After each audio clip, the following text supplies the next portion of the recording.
31절까지입니다. 우리 한 절씩 교독하고 마지막 31절 같이 읽도록 하겠습니다. 15절 제가 먼저 읽겠습니다.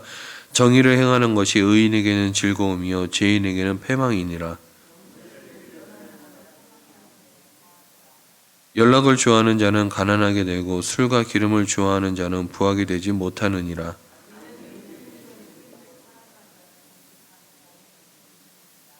다투며 성내는 여인과 함께 사는 것보다 광야에서 사는 것이 나으니라.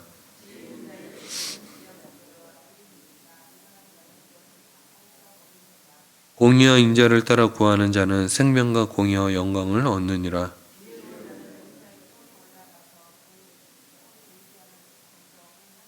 입과 혀를 지키는 자는 자기 영혼을 환난에서 보전하느니라.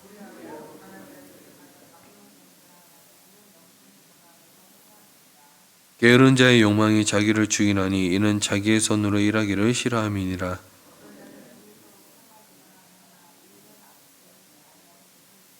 악인의 재물은 본래 가증하거든 하물며 악한 뜻으로 드리는 것이라.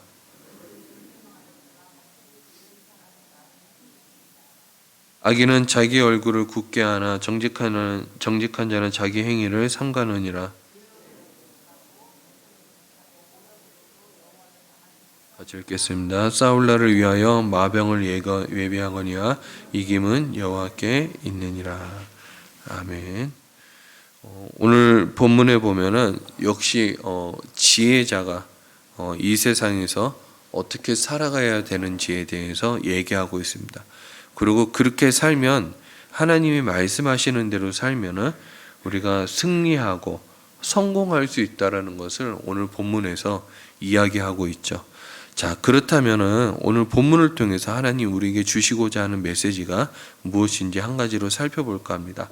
자, 31절도 그렇게 얘기를 하고 있지만은 이제 싸울 날을 위하여 마병을 미리 얘기하거니와 이제 미리 준비하는 지혜에 대해서 이야기를 하고 있죠. 근데 이와 관련해서 이 이제 지혜자가 승리하는 방법에 대해서 이제 가장 확실한 싸움의 방법을 22절에서 얘기하고 있어요. 22절에 뭐라고 얘기하냐면요. 지혜로운 자는 용사의 성에 올라가서 그 성이 의지하는 방벽을 허느니라 라고 얘기하고 있죠. 이것은 어떻게 보면 오늘 우리가 읽은 본문을 대변하는 말일 수도 있습니다. 지혜로서 이 세상을 승리하고 이긴다라는 건요. 오늘 본문이 딱 얘기하는 것이 한 가지죠. 하나님의 지혜에는 큰 능력이 있다라는 거예요. 자, 그렇기 때문에 싸움을 하지 않고도 그 성이 의지하는 방벽을 헐 수 있다라는 거예요. 여기서 용사의 성이란 진짜 강한 군사들이 지키는 성을 얘기합니다. 또 그 성이 의지하는 방벽이란 완벽한 성벽과 또 완벽한 방어 장치를 의미합니다. 이러한 방어 장치를 갖춘 진짜 단단한 요새를 이제 무너뜨리려면요, 쉽게 말하면은 이제 공성태 같은 무기뿐만 아니라 엄청난 수의 이제 군사력이 필요하겠죠. 그런데 지혜로운 자는 이 성에 올라가서 그냥 이 견고한 성들을 헐 수 있다고, 부술 수 있다라고 얘기를 하고 있어요. 즉 아무리 견고한 성에 둘러싸여 있고 용맹한 강한 군사들이 지키고 있는 성이라고 할지라도 지혜로운 자는 쉽게 정복한다는 거예요. 쉽게. 이처럼 이제 지혜로운 자가 별다른 희생 없이 성과 요새를 쉽게 함락시킬 수 있는 것은요, 어떻게 보면은 이 성에 대해서 이 성의 약점을 잘 알고 있기 때문일 수도 있습니다. 그래서 지혜로운 자는요, 어리석은 자들과 비교해 보면 어리석은 자들은 전쟁을 치르면서 수많은 희생을 치르고 또 빈번히 패하는 것과는 달리 지혜로운 자는 쉽게 공격하고 쉽게 승리할 수 있는 것이죠. 이 전쟁에서의 승패가 뭐 군사의 수나 무기 같은 물리적인 힘보다는 이 지혜로운 전략 또 이런 것으로 인해서 결정될 수 있다는 것을 오늘 본문에서 강조하고 있습니다. 대체로 우리가 이제 지난 전기 또 지난 과거의 역사를 살펴보면 위대한 승리를 이끌었던 장군들이 몇몇 있었죠. 그 중에 대표적으로 나폴레옹은요, 이 손자병법 같은 병법서를 베개 밑에 두고 잤다라고 얘기해요. 그리고 또 장개석이 이끄는 군부를 이끄는 장개석이요, 이 모택동이 이 공산을 할 때 이 군부를 쉽게 물리쳤다라고도 얘기해요. 그래서 이 모택동이 이런 얘기를 합니다. 중국 인민을 해방시킨 것은 손자다라고 얘기하고 있어요. 그 정도로 이 전쟁에서의 지혜는요, 정말 중요하다라는 거예요. 여러분, 근데 사실 지금 전쟁이 잘 없죠. 그래서 지금은 정치, 경제, 사회 모든 분야에서도 이 지혜가 그대로 적용됩니다. 지금의 현 시대에서 다른 점이 있다면요, 전쟁에서의 전략이 이 과학이나 기술 등으로 옮겨갔다라고 얘기할 수 있어요. 그래서 프란시스 베이컨이 곧 이런 얘기를 했죠. 지식이 곧 힘이다. 과학기술이 지금 온 세계를 지배하고 있어요. 현재를 보면요, 이 과학기술이 발전된 나라가요, 지금 전 세계에서 주도권을 가지고 이 세계를 이끌어가고 있다는 것도 잘 알 수 있어요. 이런 흐름, 지식과 정보의 시대에 불리는 요즘 시대를 가리켜서 얼마 전에 곧 그런 얘기를 했어요. 기술이 곧 권력이다 라고 얘기를 했습니다. 여기서 잠시 걸음을 멈추고 한 가지 생각해 볼 것은요, 이 지식과 기술, 전략이 물리적 힘보다 뛰어난 것만은 사실인데, 그런데 중요한 게 있어요. 이러한 지혜와 지식을 줄 수 있는 위에서 오는 창의적인 지혜가 훨씬 더 포괄적인 지혜가 아닌가 싶은 생각이 드는 거죠. 여기에 대해서 다니엘이 이런 표현을 썼습니다. 영원부터 영원까지 하나님의 이름을 찬송할 것은 지혜와 능력이 하나님에게 있음이로다. 하나님은 때와 계절을 바꾸시며 왕들을 폐하시고 왕들을 세우시고 지혜자에게 지혜를 주시고 총명한 자에게 지식을 주시는도다 라고 얘기했어요. 이 다니엘의 표현을 빌리자면은 곧 이런 거죠.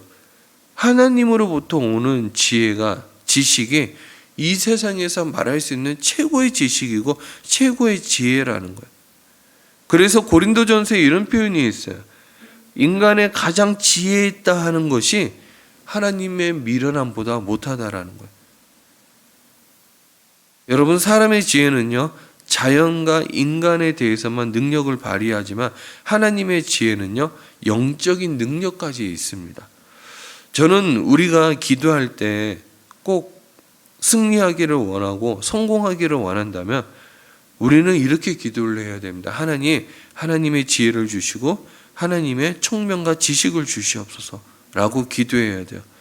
이 혈기와 물리적인 힘만 앞세울 것이 아니라 지식과 기술, 지혜를 활용하는 이런 슬기로움을 더해야 되는 것이죠.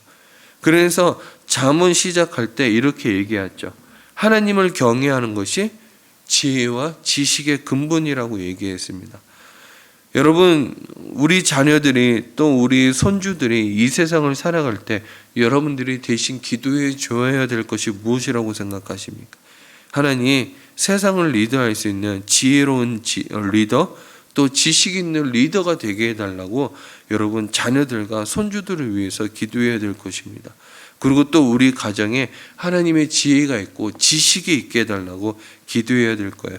말씀을 정리하도록 하겠습니다.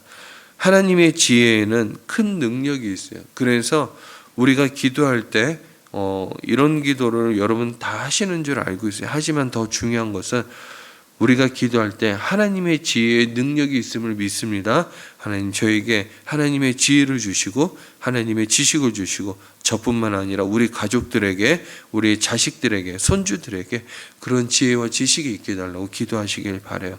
여러분, 지혜로운 자는요, 말하는 것도 다릅니다. 지식이 있는 자는요, 말하는 것을 달라요. 말 실수가 거의 없고요. 그 다음에 말할 때도 우리 내가 전하고 싶은 말이 무엇인지를 아주 명확하게 전달할 수 있어요. 그런데 지혜와 지식이 없으면요, 군더더기가 너무너무 많아요. 그리고 쓸데없는 말을 너무 많이 합니다. 그리고 일을 할 때도요, 지혜와 지식이 있으면요, 딱딱 일을 하는 것을 보면은 아, 그래, 그렇게 하면 되겠지라고 누가 봐도 그렇게 인정을 하게 되어 있죠. 하지만 지혜와 지식이 없으면요, 그냥 힘만을 사용하고 그냥 밀어붙이게 되는 것입니다. 회사에 입사하게 되면요, 회사의 분위기라는 게 있습니다. 우리 교회 분위기도 따로 있죠. 이제 회사에 입사하게 되면은 제가 그런 얘기를 한번 들었어요. 청년 사역을 할 때 청년들이 이제 신입 초기 때 이제 회사에 들어가면 회사 분위기를 많이 느낀대요. 이 삼성물산 이제 저거죠. 삼성건설이 있는 삼성물산이죠. 그 다음에 현대건설, SK건설, 포스코건설, 하나건설 이렇게 들어가면 분위기가 많이 다르대요. 그런데 그 중에요, 현대건설은요, 이런 분위기가 있대요. 까라면 까지 왜 이렇게 말이 많냐고, 시키면 시키는 대로 하라고, 이렇게 얘기를 한대요. 뭐 그 분위기가 이해 안 되는 건 아니에요. 정주영 회장이 이 현대를 일으킬 때 몸으로 때웠거든요. 거의 뭐 공사장에서요. 그렇기 때문에 현대 분위기가 그런 분위기가 있었대요. 시키면 시키는 대로 하고 위에서 시키면 되면 공사 기간도 맞춰야 되는 거예요.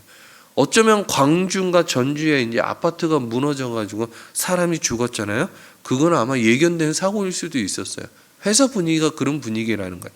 근데 SK건설에 이제 딱 들어가면요, SK는 완전히 다르대요. 젠틀하다라는 거예요. 저는 이제 그런 생각이 들어요.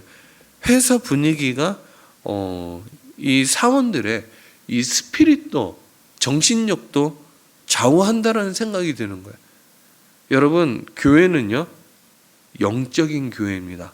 영적인 교회는요, 위로부터 오는 지혜가 없으면요, 영적인 교회는 승리할 수가 없어요. 그렇기 때문에 우리는 하나님의 지혜를 늘 구해야 되고 하나님의 지식을 구해야 되죠. 세상 사람들은 물리적인 힘과 그 다음에 능력을 사용해서 승리할 수 있지만 교회는 그렇지 않아요. 그래서 교회가 구해야 될 것은 하나님의 지혜가 있고 지식이 있는 교회가 되게 해달라 기도해야 됩니다. 그리고 여러분들도 그런 하나님의 교회가 되게 해달라고, 여러분 자신이 되게 해달라고, 우리 가정이 되게 해달라고 기도하셔서 우리가 물리적인 힘으로써 몸으로 때우는 그런 억척스러운 고생만 하는 그런 성도가 아니라 하나님의 지혜와 지식으로 하나님과 동행함으로 여리고성을 무너뜨렸던 것처럼, 홍해를 갈랐던 것처럼, 아얄론 골짜기에서 승리할 수 있었던 것처럼 그렇게 날마다 승리할 수 있는 여러분들이 되게 주의 이름으로 축복합니다. 자, 우리 함께 기도하도록 하겠습니다. 자, 이 시간 기도하실 때 이렇게 기도하셨으면 좋겠어요. 하나님, 저에게 위로부터 내려오는 하나님의 지혜와 지식이 있게 해달라고, 우리 가정에도, 내 자식들에게도, 내 손주들에게도, 또 우리 교육부서 학생들에게도, 우리 주위의 사람들에도, 그래서 내가 날마다 주님과 동행함으로 승리할 뿐만 아니라 성공도 할 수 있게 해달라고, 또 날마다 하나님, 우리 교회가 또 하나님 앞에서 승리하고 성공하는 우리 교회가 되게 해달라고, 우리 시간 다 같이 통성으로 기도하고 여러분들이 가지고 나온 기도 제목 위에 뜨거운 성령의 불로써 역사하게 해달라고 다 같이 기도하시겠습니다. 사랑하는 풍성하신 아버지 하나님, 하나님께서 함께하여 주시옵소서. 아버지 하나님께서 붙들어 주시기를